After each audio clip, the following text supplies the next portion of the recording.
In this video, we will learn how to configure related list fields.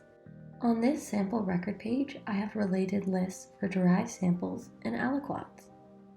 Notice how the derived samples related list only shows the sample ID and sample name, while the aliquot related list shows the box ID and box position as well. So how can I add more fields to my derived samples related list?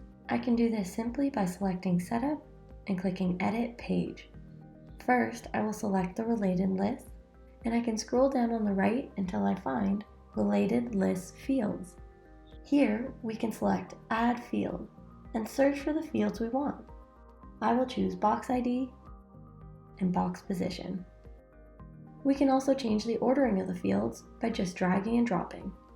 With that, I will press Save and return to Lockbox to see my updated related list.